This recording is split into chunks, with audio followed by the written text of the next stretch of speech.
No capítulo 1 do livro Ciência em Ação, do Bruno Latour, vimos como cientistas e engenheiros usam a literatura, ou seja, as referências, de acordo com os seus interesses em uma controvérsia, né? Aplicando várias estratégias, como direcionar a atenção dos leitores para pontos específicos do texto e qualificar os artigos escritos por aliados e os artigos escritos por inimigos. No capítulo 2, Latour sai da literatura e vai aos laboratórios, que também podem ser aliados para que os envolvidos em controvérsias sejam bem-sucedidos em seus posicionamentos, né? Ou seja, Latour sai dos textos para as coisas, ir aos lugares onde os textos foram produzidos, os laboratórios. Isso é uma boa forma de demonstrar o quão fortes ou não são os enunciados daquele autor ou daqueles autores, né? Lendo isso, eu imaginei não somente os laboratórios tradicionais, né, os de biologia, os de química, os de física, mas também qualquer local de produção do conhecimento científico. Por exemplo, uma vila, uma sala de aula, uma comunidade onde foram aplicados questionários, né, ou realizadas entrevistas, observações participantes, essas coisas. Latour mostra uma figura de um artigo que representa a atividade biológica da endorfina. Porém, lendo aquele artigo, algum discordante pode se interessar pela figura e querer ir ao laboratório do professor que fez esse artigo, né? Essa figura. No laboratório, o discordante, vamos dizer assim, observa como que o papel com o gráfico desenhado vai saindo do fisiógrafo, né? Observa a agulha pulsando no papel e fazendo aquelas notas, tudo ligado a um computador. O equipamento analisa um fragmento do intestino de uma cobaia e a substância química presente ali no material produz aquelas silhuetas, né, no papel. Então, Latour diz que o discordante, ao adentrar no laboratório, não é apresentado a endorfina propriamente dita, mas a um mundo, né? Um cenário preparado, concentrado, fixado, para que seja possível vê-la, digamos assim. Porém, se o discordante não acreditar naquelas linhas do papel como representantes da endorfina, então ele mesmo poderia fazer a pesquisa. Porém, não teria talvez as habilidades para manusear esses instrumentos. Ou seja, ele, o discordante, vai ter que lidar agora não somente com a literatura, como no capítulo 1, mas também com as cobaias, com o fisiógrafo, o computador e etc. Se ele quiser contra-argumentar o artigo do professor e a sua endorfina. Os leitores, então, geralmente começam lidando com essas ferramentas visuais, as figuras, que Latour chama de inscrições. E o que os laboratórios têm a ver com isso? Os mecanismos ou instrumentos de inscrição, segundo Latour, são todas as estruturas, não importando a natureza, o tamanho, o custo, que proporcionem esses recursos visuais, tá, em qualquer texto científico. Por exemplo, os telescópios, as amostras retiradas das cobaias. Nos artigos vão aquelas poucas linhas e não todos os registros, né, intermediários. Um intermediário é tudo aquilo que não entra no resultado final, na exposição visual nos artigos. É quando as controvérsias esquentam, os debates esquentam, quando os discordantes vão cavar tudo isso, é que os registros intermediários e todos esses mecanismos, essas parafernálias de inscrição vêm à tona, né? Então Latour se pergunta: o que há por trás de um texto científico? As inscrições. E como elas são obtidas? Construindo instrumentos. Tudo isso é invisível quando não há controvérsias. Quando o discordante visita os laboratórios, é recebido pelo autor da pesquisa de onde os dados saíram. E algo muito importante, né? O autor direciona a visão do visitante, ou seja, diz ao visitante o que ele pode ver. Lendo um texto científico, diz Latour, é mais difícil duvidar. Já no laboratório, não. Por quê? O discordante está vendo há menos intermediários entre a coisa E o discordante, que durante a leitura do artigo científico, né, vê só o produto final. Se o discordante aceitar o que está vendo e ouvindo, ele pode sair do laboratório defendendo as teses do autor, do pesquisador. Né? Por outro lado, se o discordante disser, espere um momento, aí a controvérsia continua. Né? O discordante pode dizer, o que eu vi no intestino da cobaia não foi a endorfina propriamente dita, né? Mas as linhas, os picos. Ou seja, o discordante diz que não vê a endorfina, mas traços no papel que representam a substância. Latour afirma que sem a fala do cientista, do autor, as inscrições, as figuras, nos diriam bem menos. Né? O autor funciona como um porta-voz ou apresentador das inscrições e também dos instrumentos de inscrição no laboratório, porque vai falar por eles. Porta-voz é uma pessoa que fala por outras ou por todos. Né? O professor, o autor, representa, por exemplo, a endorfina que não pode falar, assim como um operário pode falar pelos colegas. Não estamos enfrentando, segundo Latour, o professor ou o operário, mas há muitas outras pessoas ou coisas por trás desses porta-vozes, com os quais estamos discordando. Mas nem sempre, né? Porque se o patrão do operário, por exemplo, oferece a ele um carro novo, a voz do operário poderá não refletir a voz dos demais operários, trabalhadores.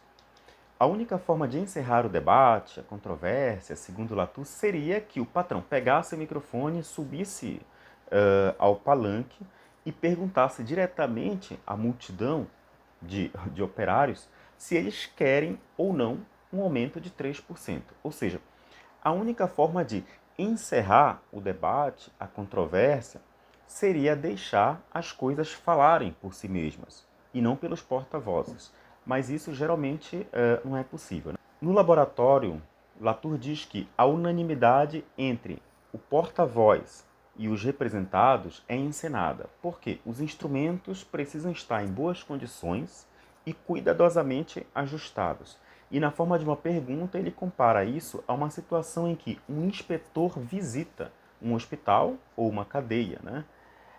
Como será que as condições do hospital, da cadeia, né, serão encontradas? A visita dele foi informada bem antecipadamente aos gestores, né, dessas instituições. No caso do discordante que visita o laboratório descrito por Latour, ele é levado depois a outra sala, onde um guia mostra a ele um recipiente, onde há um caldo nutritivo cerebral. Né? Mas o discordante, ainda insatisfeito, né, questiona sobre como o guia sabe que tem endorfina ali. Tá? E que aquele material é puro, já que podem existir muitas substâncias com propriedades, né, parecidas à endorfina ali. E o guia responde que quando o material é puro, obtém-se um pico desenhado no fisiógrafo. E se fosse outra substância que diferisse da endorfina em um só aminoácido, seria um outro pico. Né? E provoca dizendo que a ideia de medida do espectro óptico foi descrita, né, por Newton, que talvez não seja suficiente para o discordante. O discordante não fica satisfeito e questiona, mas como saber se aquele pico representa mesmo a endorfina e não outra substância pura? Então, o discordante é conduzido a outra sala pelo guia, já sem muita paciência, né? Em outra sala onde ocorriam experimentos com os intestinos de uma cobaia. O guia descreve um experimento dizendo que, de todas as substâncias testadas com aquele procedimento, apenas duas mostravam atividade, a morfina e a endorfina, tá? Em um experimento repetido 30 vezes. O guia pergunta se o discordante pode dar outra explicação a isso. Podemos dizer que a endorfina resistiu a todas as provas de resistência. E o cético, o discordante, pôs os enunciados do professor à prova, né? E o que salvou o professor foram todas essas conexões, ciências, fatos e caixas pretas. Quando o discordante fracassa, o porta-voz já não é mais visto como um indivíduo isolado, mas como um representante de muitos outros fenômenos. O porta-voz se torna um representante objetivo. Tá? O que significa isso? Ser objetivo, segundo Latour, significa que sobreviveu às provas de resistência ou provas de força. A tentativa dos discordantes é mudar o status dos enunciados dos autores, de objetivos para subjetivos.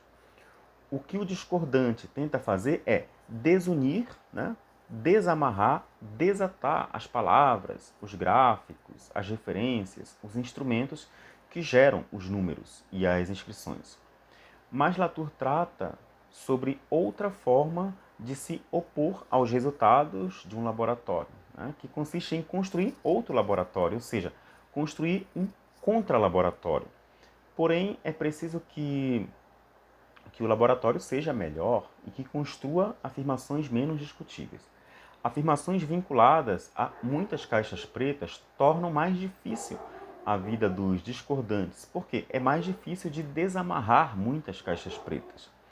E nesse processo de construir contra-laboratórios, Latour menciona outras estratégias. Né? Por exemplo, fazer com que os aliados do outro laboratório traiam seus porta-vozes, ou seja, fazer com que os aliados do outro laboratório mudem de lado. E isso vale tanto para os humanos quanto para os não humanos, que Latour chama de atores ou actantes. Né? Além disso, o discordante deve ir em busca de novos aliados. Latour descreve alguns exemplos para tudo isso. Os laboratórios se tornam, então, poderosos para construir a realidade. E Latour relaciona o termo realidade com as provas de resistência. Por quê? Realidade, assim como a palavra latina res, significa aquilo que resiste. No contexto descrito por Latour, resiste a quê? As provas de resistência dos discordantes. Né? E Latour encerra o segundo capítulo abordando um importante aliado em uma controvérsia, tá? Que é a natureza. Ele nos traz a citação de Galileu que diz o seguinte: qualquer homem comum que recorra à natureza pode derrotar 1000 Demóstenes e 1000 Aristóteles. Quando Latour fala da participação da natureza nas controvérsias, há duas formas que ele compara as faces de um mesmo rosto. Tá? As duas faces de Jano, que seriam o realismo e o relativismo. Né? Bom, vamos com muita calma aqui. Né? Na ciência, há coisas já tidas como fatos estabelecidos, ou seja, não há ou quase não há controvérsias sobre aquilo. Apesar de que antes de aquilo se estabelecer como fato, ocorreram muitas controvérsias. Né? Com o encerramento das controvérsias, aquele tema, agora é tido como um fato estabelecido. Né? Ou seja, agora sabemos o que é a natureza, ou pelo menos algumas partes dela. Estamos nos comportando nesse momento como realistas. Por quê? Estamos usando esses fatos, essas caixas pretas, digamos assim. Por outro lado, quando as controvérsias estão quentes, acaloradas, em alta, não sabemos ainda muito bem o que é natureza, né? Porque a discussão ainda está rolando. Nesse caso, teremos uma resposta apenas quando as controvérsias se encerrarem. Então, podemos dizer que, enquanto as controvérsias duram, a natureza vai aparecer como resultado, consequência final dessas controvérsias, porque já vai ter havido algum consenso, digamos assim. Nesse caso, como o que é fato será decidido quando as controvérsias encerrarem, então os cientistas adotam, nesses momentos, uma postura mais, né, relativista. Porém, como o término da controvérsia, né, é a causa das representações da natureza, então não podemos usar, segundo Latour, a própria natureza para explicar o porquê de a controvérsia ter sido encerrada. Em resumo, se os cientistas e engenheiros sempre adotarem única postura relativista, né, ou realista, vão ter problemas em lidar com as controvérsias. Se adotarem o relativismo, inclusive naqueles temas tidos como fatos, podem ser vistos como ridículos, segundo Latour, né? Porém, se adotarem o realismo em questões controversas, quentes, não fechadas, incertas, podem passar por tontos, bobos, ou seja, quando fazem afirmações realistas, absolutistas em temas ainda controversos.